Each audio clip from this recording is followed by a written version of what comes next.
Hello people of the internet. Today I'm excited to introduce the newest member of the family, a 4-inch Garrett traction engine.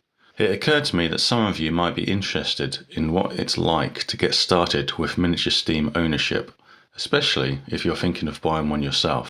In this video I'll share my experience purchasing this engine from a well-known steam engine distributor here in the UK.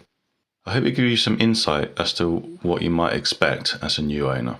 I must admit, it didn't go well, starting off with the delivery, where coming off the ramp, the foot pegs on the engine were bent on the ground. My first tip is always watch carefully as the engine is being unloaded and make sure you put a halt to proceedings until any issues are rectified. In the rear part of the engine, underneath this plate which is removable, this whole back area is a water tank.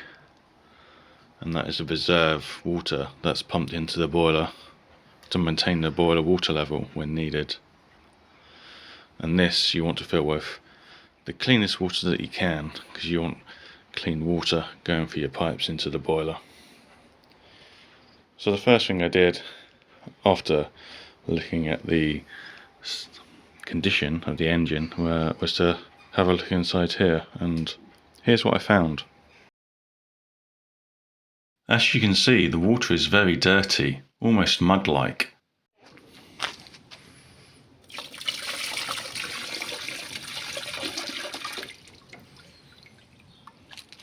In fact, under the water seems to be a muddy slush, as though the previous owner was filling up using a pond. Not exactly what you'd expect on an engine sold as ready to rally.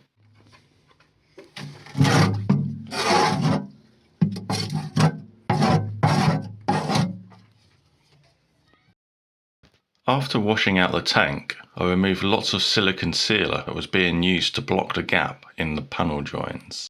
The rust situation was not that bad, but the metal still needs protecting against rusting. I sanded the surfaces. After cleaning thoroughly, I coated the metal in a rust converter. This was to treat the rust left in the pitting. I proceeded to coat the joins in the metal panels with JB Weld, as this will provide a long-term solution to keep the joints watertight and also add strength. The final stage was to add etch primer to the entire surface. Using grey will ensure that during maintenance, any areas where the paint comes away or rust comes through will be obvious to see and allow for retreatment with paint.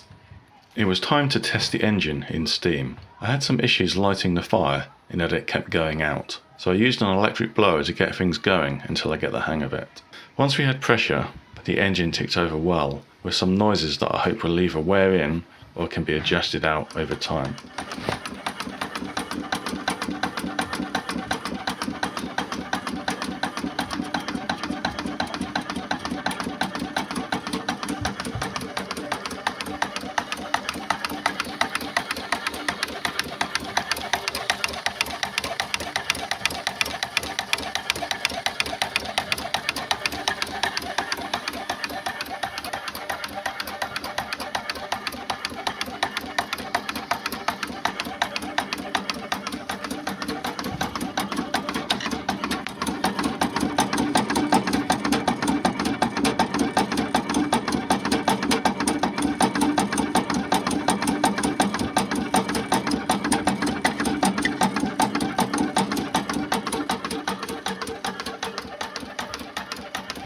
Then, as soon as I tried to drive the engine, it came to a halt with an issue.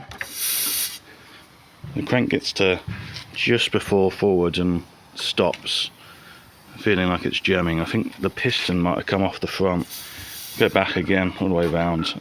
Really smooth, no friction or anything, and it gets to there and just stops dead. The only thing to do was to take it apart and investigate. The cylinder end cap was removed and a nut was stuck to it. This nut is what holds the piston to the end of the piston rod. You can see the indentations in the end of the piston where it has been striking the nut as the piston comes to the end of its stroke. You can also see that the threads on the end of the piston are fairly non-existent now.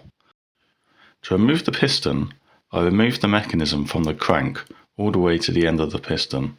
As we have warranty on the purchase, we simply need to send the piston rod back to the distributor for use as a pattern to make a new one to be sent out to us. Once removed and laid out, here are what all the parts look like. There are two cast iron piston rings on the piston. These can be brittle, so best to be left in place. These also make it a little harder to get the piston back into the cylinder when it comes time for reassembly. While waiting for the new parts to arrive, I took the opportunity to work on other parts of the engine. This is the fire grate that looked as though it was touching the boiler in some areas, and metal expands with heat. I am machining some clearance between this and the boiler. This is the new piston rod connected to the original piston. You can see that a much larger nut has been used and a more appropriate thread was selected. This should help prevent the issue occurring again.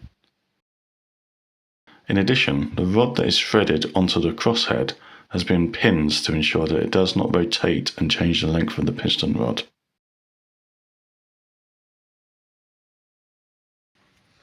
Once back together, everything turned over smoothly.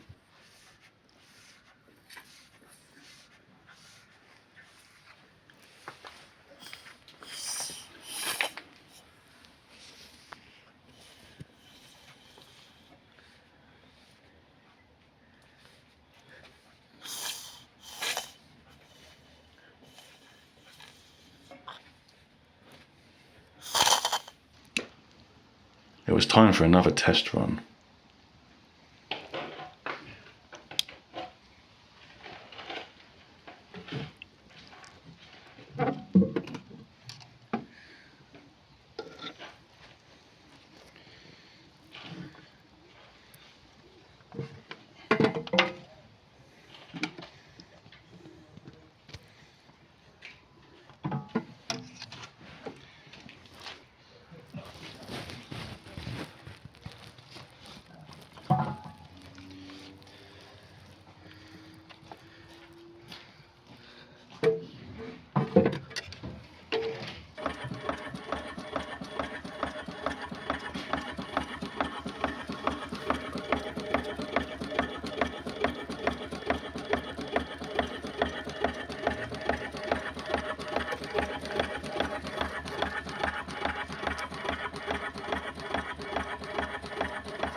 So that was my experience over the last couple of months. The Garrett is now fully winterized and ready for storage until the warmer weather returns next year. At the end of the day, it doesn't really matter where you buy your miniature steam engine, things can go wrong, but having a warranty to fall back on is always a big help. Being able to maintain and repair your engine is a huge part of owning one, and if you're not sure how to do that yourself, it's important to know where you can send it for service and maintenance when needed.